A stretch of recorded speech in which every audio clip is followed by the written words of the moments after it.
आता सध्या बाजारामध्ये भरपूर अशा ह्या मटरच्या शेंगा आलेल्या आहे विक्रीसाठी आणि खूप अशा स्वस्त सुद्धा आहे. असा फ्रेश ताजा मटार आपल्याला वर्षभर मिळतो, पण तो खूप महाग मिळतो आणि त्याला रंग किंवा प्रिझर्वेटिव्ह केल्याची सुद्धा शक्यता असते. असा अगदी ताजा फ्रेश मटार आपण घरी साठवून ठेवू शकतो वर्षभरासाठी. कुठल्याही प्रकारची जास्तीची मेहनत न घेता अतिशय सोप्या पद्धतीने वर्षभर अशा पद्धतीचा हा मटार कशा प्रकारे साठवायचा याच्या आपण 5 वेगवेगळ्या अशा पद्धती पाहणार आहोत. वर्षभर साठवून ठेवलेला मटार अजिबात खराब होत नाही आणि त्यावरती जास्तीचा बर्फही साठत नाही. चला तर मग व्हिडिओ कुठेही स्किप न करता व्हिडिओला सुरुवात करूया. अशा वेगवेगळ्या मटार साठवायच्या पद्धती पाहूया. नमस्कार, मी सुरेखा आणि देवदर्शन किचन मध्ये तुम्हा सर्वांचे स्वागत करते. तर या ठिकाणी मी 3 किलो बटाट्याच्या शेंगा सोलून घेतलेले आहे. शेंगा घेताना आपल्याला ताज्या फ्रेश घ्यायच्या आहे आणि त्यातले असे हे टपोरे दाणे, जाड दाणे जे असतात ना ते वेगळे काढायचे आहे आणि अशा प्रकारचे जे लहान साईजचे दाणे असतात ते सोलत असताना शेंगा आपल्याला वेगळे ठेवायचे आहे. तर असे एकसारखे हे जाड दाणे आहे. हे मटार आपण न शिजवता किंवा न वाफवता असे साठवणार आहोत. अतिशय सोपी पद्धत आहे, पण वर्षभर मटार जसाचा तसा हा टिकतो. घेतलेला मटार आपल्याला एखादी कॉटनच्या कापडावरती पसरून घ्यायचा आहे. घरामध्ये सावलीमध्ये पंख्याच्या हवेखाली 15 ते 20 मिनिटासाठी हा जो मटार आहे तो पसरून घेते. मटारचे दाणे जेव्हा आपण सोलून काढतो ते थोडेसे ओलसर असतात, त्यावरती ओलावा असतो. तो पूर्ण ओलावा आपल्याला काढायचा आहे. म्हणून अशा प्रकारच्या कॉटनच्या कापडावरती पंख्याच्या हवेखाली साधारण 15 ते 20 मिनिटासाठी हा जो मटार आहे आपल्याला पसरून ठेवायचा आहे आणि असाच हा राहू द्यायचा आहे. असा मोकळा मोकळा पसरून घेतला ना अगदी पटकन हा अतिशय कोरडा होतो.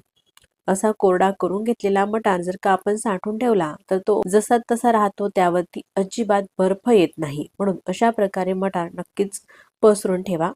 आता साधारण 20 मिनिटं झालेले आहे. त्यानंतर हा जो मटार आहे पूर्णपणे अगदी कोरडा झालेला आहे. थोडं सुद्धा यावरती ओलसरपणा नाही.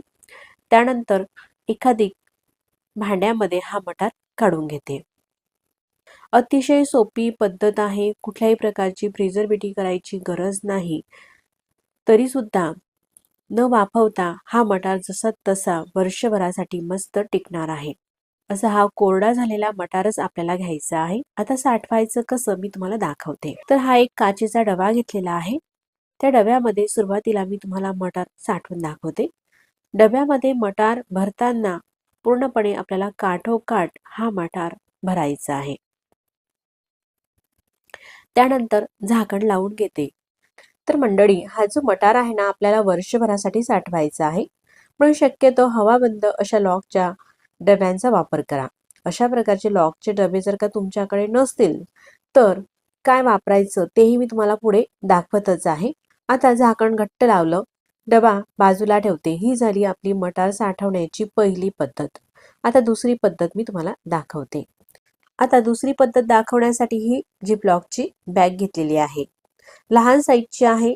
तर यामध्ये साधारण ग्रॅमने सांगायचं झालं तर 100 ग्रॅम एवढ्या प्रमाणामध्ये वस्तू किंवा साहित्य या बॅगमध्ये मावत असतं. अशा लहान साईजच्या जिपलॉकच्या बॅग घेतल्यामुळे ज्या वेळेस आपल्याला एखादी रेसिपी करायची आहे, एक बॅग काढून आपण रेसिपी करू शकतो. म्हणजे हवा बंद राहता आणि मटरही जास्त दिवस टिकतो. आता या बॅगमध्ये मटार हा भरून घेतलेला आहे. पूर्ण हवा आपल्याला काढायची आहे आणि त्यानंतरच मग लॉक करायचं आहे. तर आता मंडळी, तुम्हाला जर का मार्केटमधून अशा प्रकारची ही जिपलॉकची बॅग विकतही आणायचं नसेल तर मग आणखी मी तुम्हाला तिसरी पद्धतही दाखवत आहे. मटार कशा प्रकारे आपण वर्षभरासाठी साठवून ठेवतो. असं हा हे बॅगमध्ये भरून घेतलेला आहे मटार आणि लॉक केलेली आहे. ही झाली दुसरी पद्धत मटार साठवण्याची. आता तिसरी पद्धत मी तुम्हाला दाखवते. अशा प्रकारचे प्लास्टिकचे डबे आपल्या घरात तर असतात, एअर कंटेनर म्हणतो आपण त्याला. अगदी हवाबंद आहे, घट्ट झाकण असलेले अशा प्रकारच्या छोट्या छोट्या बरण्या सुद्धा आपण हे मटार साठवण्यासाठी घेऊ शकतो. आता या छोट्याशा बरणीमध्ये मटार कशा प्रकारे साठवायचे ते दाखवते. मटार फक्त यामध्ये आपल्याला भरून घ्यायचं आहे आणि असा पूर्ण मटार हा भरून घेतल्यानंतर झाकण लावायचं आहे झाकण मात्र घेताना अगदी घट्ट झाकणाची बरणी घ्या, म्हणजे हवा जाणार नाही फ्रीजमध्ये आणि बर्फ होणार नाही. ही तिसरी पद्धत मटार साठवण्याची. प्रत्येक घरामध्ये अशा छोट्या साईजच्या बरण्या तर ह्या असतातच. आता चौथी पद्धत मी तुम्हाला दाखवते. जर का आपल्याकडे जिपलॉकची बॅग नसेल किंवा विकत आणायचंही नसेल, पैसे न खर्च करता चौथी पद्धत पाहूया.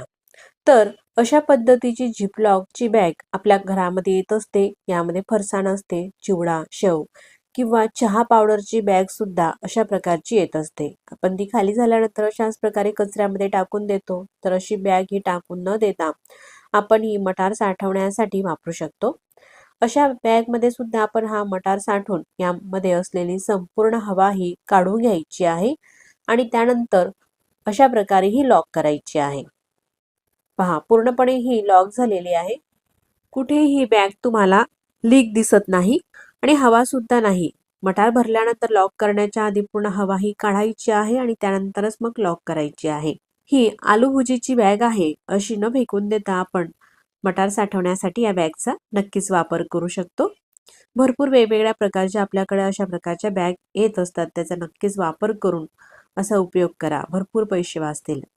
त्यानंतर ही पाण्याची बॉटल घेतलेली आहे. अशा प्रकारच्या पाण्याच्या बॉटलमध्ये सुद्धा आपण वर्षभरासाठी हा मटार साठवून ठेवू शकतो. मात्र बॉटल घेताना ही पूर्णपणे कोरडी असायला हवी. अजिबात ओलसर आपल्याला ही बॉटल घ्यायची नाही. तर बाटलीमध्ये असे हे मटार भरून घेते आणि पूर्णपणे हे भरून झाल्यानंतर झाकण लावायचं आहे. ही अतिशय सोपी पद्धत आहे आणि जागा सुद्धा कमी लागते. अगदी कमी जागेमध्ये अशा प्रकारची आपण बॉटल घेतली ना मटार साठवण्यासाठी, ती सहज फ्रीजरमध्ये ठेवली जाते. अशा प्रकारच्या ह्या 5 पद्धती आपण मटार साठवण्यासाठी पाहिलेले आहे. उरलेले जे बारीक मटार आहेत ना, ते आपण साध्या डब्यामध्ये ठेवू शकतो आणि सुरुवातीला त्या मटारचा वापर करू शकता. आता हे जे आहे आपल्याला फ्रीजमध्ये ठेवत असताना तर फ्रीजमध्ये नाही तर फ्रीझरमध्ये ठेवायचं आहे, म्हणजे जिथे बर्फ साठतो ना त्या ठिकाणी ठेवून घेते. आता मी गेल्या वर्षाचा तुम्हाला मटार दाखवते. अशा ह्या डब्यामध्ये ठेवलेला होता. डबा घट्ट आहे, झाकण अगदी फ्रेश हा मटार दिसत आहे. यावरती अजिबात बर्फ आलेला नाही आणि मऊ सुद्धा पडलेला नाही, न शिजवता. जर का आपण मटार हा शिजवून घेतला तर तो मऊ पडतो, हे तुमच्या लक्षात आलंच असेल. पण अशा प्रकारे सुद्धा तुम्ही मटार साठवून तर पहा, अजिबात मऊ पडत नाही, खराब होत नाही. जसा तसा मटार हा वर्षभर राहतो. गेल्या वर्षाचा डबामध्ये ठेवलेला मटार आणि ह्या बॅगमध्ये ठेवलेल्या मटारचा सुद्धा तुम्ही रंगही पाहू शकतात आणि मस्त ताजा फ्रेश मटार सारखाच कडक ठणठणीत हा मटार आहे. अजिबात मऊ पडलेला नाही. शिजवलेला मटार थोडासा मऊ पडतो, म्हणून न शिजवता अशा प्रकारे सुद्धा साठवून तर पहा.